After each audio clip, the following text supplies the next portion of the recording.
How you doing, guys? This is Hybridsteel. Welcome to Hydroneer 2.0. So today, a little bit something different. The reason why is because, well, I've been faffing around with T2 now. I feel like I've accomplished quite a lot with T1. I know what I'm sort of doing, in all fairness, and my test bench has ever growing and it's creating more and more stress, and it's all the joys of life. Still not finished, but it's running not too bad. I've got another like 60 drills to add to that and we're all good.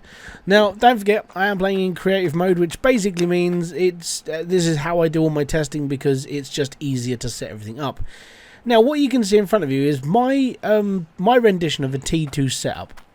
Now, obviously, if you were cared about pressure so much, this is how you would be basically putting the T2s together. And it's like, okay, it's not too bad. So I whacked all this together, put all the piping up and everything, and made it actually quite narrow and quite sort of, well, I say narrow, I mean it's 3 belts wide. But what I've done is I've compressed every pipe down into one sort of floor. So instead of building like a massive cave, this is ideal for people who just want to build like slightly longer, not put too much like emphasis on roofing. So I brought this down to at least a square high, which is actually fairly bloody good, considering that the depth on this is ridiculous. Now you can chuck on as long as you want and wide as you want, it's all good. But what I want to do today is I actually want to optimize this. Now, yes, I have only just built this, and I'm already looking at it going, I actually need to make this better. Now, the way I'm going to actually make this better is I'm actually going to bring all of this out. So we don't need this here, we don't need this, well, we need this, but we don't need these 2 tanks here. So I'm already going to be creating space to bring in more drills per like build, and that's where we're going to go. The plus side to having like 3 conveyor belts here is we can drop on all of them, which means we can get more stuff on everything in a smaller area, and that's the plan.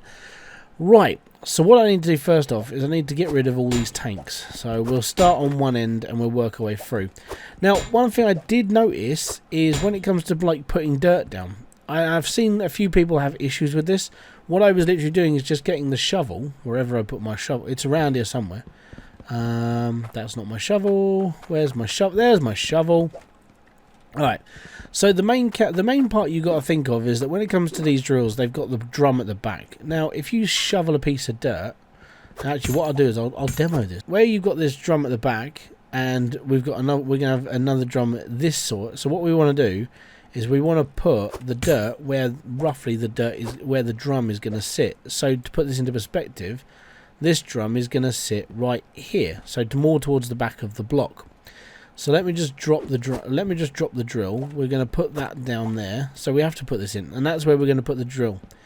Now, if I drop the drill, pick up my spade and aim for the back side of this lump here, that should now place properly and perfectly, and it should just be working every time. Now, what I'm also wanting to do is, because I'm not really going to give a damn too much about the whole pressure thing anymore, what we can here is we can actually put a pressure tank in the middle. So instead of using up space next to the actual drills, well, let's take a 6-point hit of pressure, and let's just take a pressure tank and actually chuck it on top of the actual drill itself, on top of the build itself. Now, the plus side to this is it still keeps that sort of that amount of pressure in the actual drills themselves, and it still keeps the build relatively tiny as well. Now, the plus side to all this is that you can actually wire this all into just one pipe. Or obviously these three split into like the actual conveyor belts, and then this one conveyor goes into the actual drills themselves. So you've got control over the water, you've got control over the belts and the actual drills all at the same time, which is where you really should be looking. The reason why is because if something goes wrong with your belts, let's say they overshoot or they cause a clog and all the other problems with this game, is that you can just quickly nap it off and it's all good and it's all done. We've now compacted down. We've got all this space now, which is absolutely fantastic. So what I want to do is I want to do this again. So we're going to pull this in. Obviously, we've got a dead space here. We've got this drill facing this way, but we haven't got an intake here. So I'm going to pull this drill in, and we're actually going to place it here. So this is all good. So we do a repeat. We take our We take our shovel. We aim for the back of the actual like square, and then we put our drill in.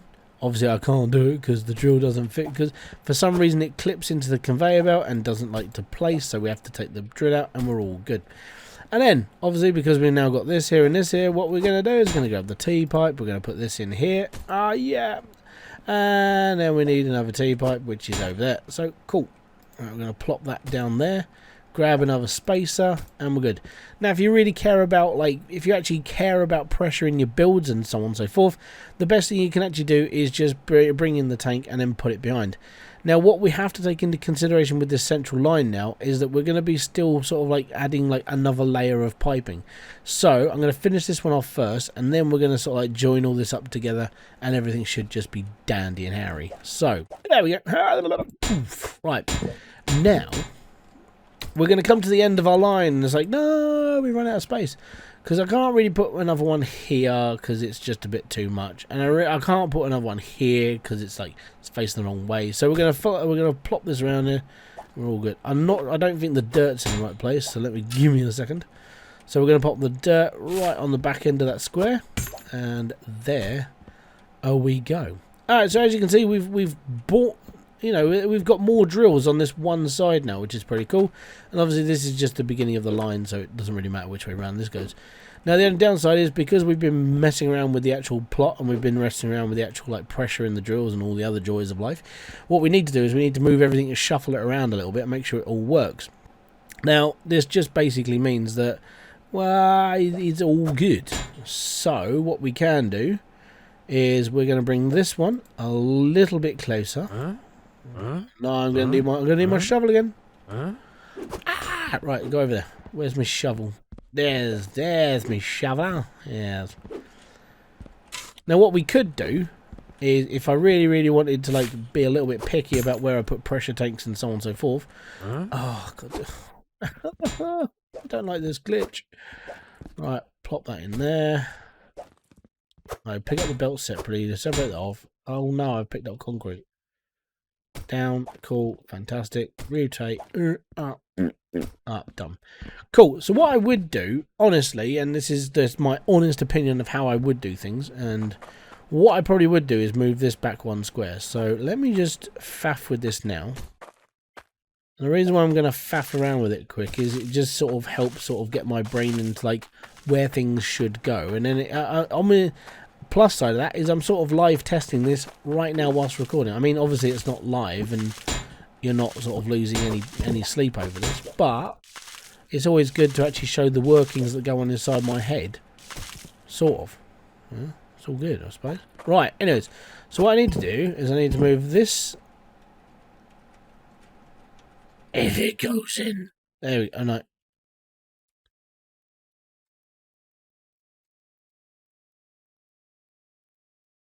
There we go, cool.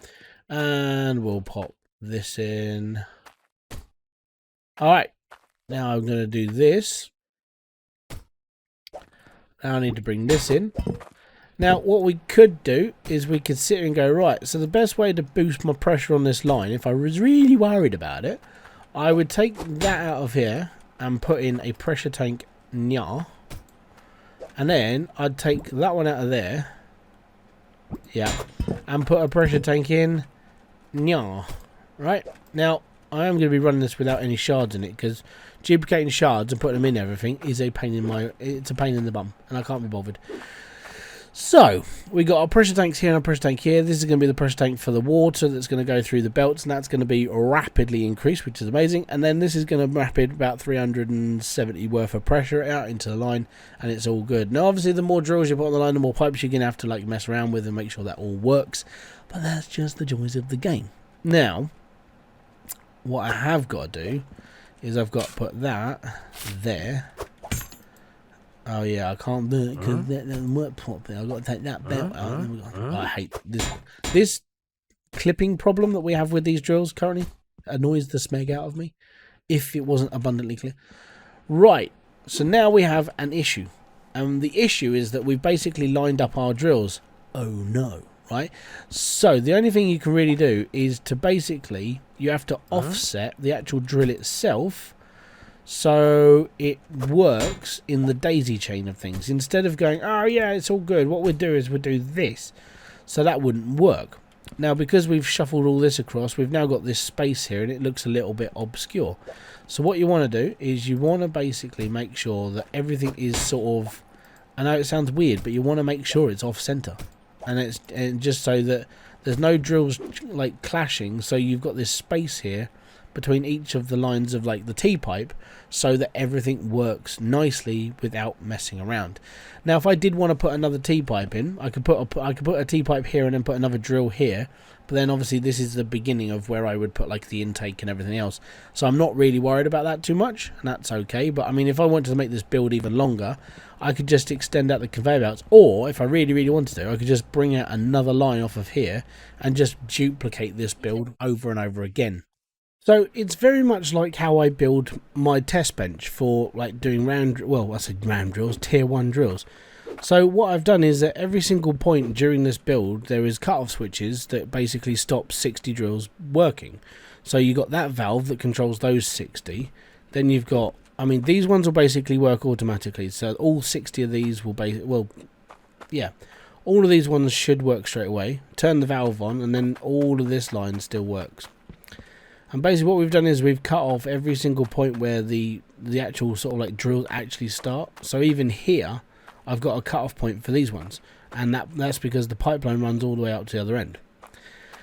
So that's how you would make this. And then what you would do is you would just control the water and the drills the same way. Now this does mean that you would have to duplicate the actual pipes on top of the build as well. So with the conveyor belt, you just T-pipe this off, separate out another row, so out to here, and make one. And then on the inside, you would just literally just bring off another T-pipe from up here. So which you could just T-pipe off and T-pipe off and T-pipe off and T-pipe off. And then from there, you just put a booster at the beginning of each line to just boost the signal on every single drill. And that's all you would need to do. So it is fairly modular and fairly easy to just keep messing around with. And at the end of the day, that's all you need. You just need simpleton stuff from people like me.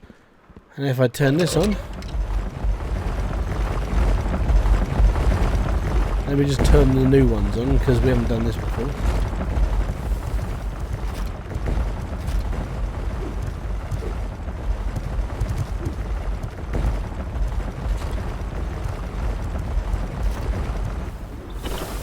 There we go. 3 belts. I know it's 3 belts, but it's running. But the plus side, you can just keep making more, you know.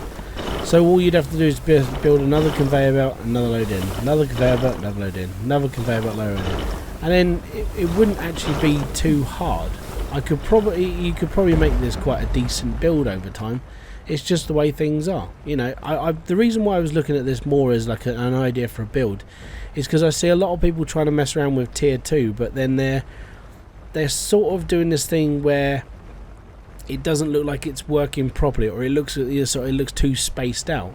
And I think that's part of the problem with like the way that I build stuff. Everything looks too spaced out until it's all compacted together, and genuinely you can still make something quite nice out of it. If I was going to go down the route of extending this out, I would probably go down the route of actually bringing in another water pipe. So I would have each pipe like dedicated to its own valve, which means I would just have lots of T-pipes coming off of this. So what I would do from here, me personally, is I would T-pipe off this build and I'd go down a bit further. So I'm still going to follow this line, and I would just basically copy and paste. And this means that for like that row that's on this side, they would actually join this row, and then I'd build another 2 sets of conveyor belts, and I would just copy the middle belt and the outside belt and just do that over and over again. But yeah, I would just like T-pipe straight off of this pipe here, and I'd have each cell controlled by its own intake valve. So, or not its own intake valve, so its own actual valve, so I could just turn it on and off and be happy. But yeah, hopefully this is some sort of inspiration to some of you out there who are messing around with, oh, you've got to be joking, it's broken again. The reason why that harvester kept breaking, and I didn't find out until I finished recording, was that all the filters that are on that Cloutium line are further down the line. So where I'd T-piped off and everything, I was literally just using that as my truck stop. Now I put a build on it, everything broke really fast. So yeah, that's why it broke. It's all my fault. The harvesters are completely fine if you put filters on your line. 5 filters, not 4 or 3 or 2 or 1. 5. back to the video. Because tier 2 is a little bit different now and it's not Goliaths or anything else. I am trying to be a bit different with this, and that's why I sort of created this. It's also why I sort of considered putting it at like an actual like pressure gauge up here instead, because this means that it's actually powering more this way and it doesn't really worry about how much it's going to lose. Now you can do quite a lot of piping with the tier 2. Obviously this is running at like 300 and something pressure, which is good, and these just mimic the intake, which would be 370 at full boost. So I mean, you can run these off of just one of these quite happily if you just put it like at the beginning of the actual build, like this one, like here, and then all this would be running at whatever it would over the the decrease of well, wherever. If obviously this belt is way too long and you're like, well, I might have to increase the pressure, you've got this stop part right in the middle here where you can actually put another pressure tank. So you're not limited to just like trying to, you know, you're not limited off of running off of one pipe off of one tank. You do have a spacer in between each sort of like cell of drills where you can pull out that and you can put in a pressure tank, and it will just work from there on, and you can just continue to build. I think what I would actually be doing, and this is going to sound, it's going to be a bit weird, but what I will actually be doing is I'm going to try and build this in my live streams. So it's going to take a little bit of time, because obviously I'm doing my live stream legit. I'm doing it with no mods, no anything, it's all on normal. So building this is going to take some time. I think you need, what, lots of iron and lots of cloudium. So yeah, join me in those if you really want to. I'm actually going to be streaming most Saturdays, and we're just going to do sort of like long streams. And if I feel like I need to do more, then so be it. I'll do a few more live streams here and there, just because I want to see this working in an actual normal environment on a normal build that anybody else would be doing, instead of just like, hey, check out all creative mode, I've got all of this. I probably will take photos of this and try and mimic it, but yeah, hopefully it sort of opens your eyes to trying to change the way that tier 2 is. The other plus side to this build is that you can build on top of it. So taking this whole thing and putting another floor in, you could just build another level on top. But I would see this as being a tier 2 floor 14 build, and just making a massive area with this build alone, because in honesty, I don't know, it just looks pretty cool as well. So thank you very much for kicking by. This has been Hybridsteel. If you have enjoyed this video or whatever else I do on this channel, don't forget to hit that like, subscribe, and notification button below for all other updates. And I'll see you all in another video, live stream, or whatever else I do over here. Until then, I want to say thank you very much for kicking by, and I'll see you all later. Peace out, have fun, enjoy everything you guys do. A boom! Fist bump to you.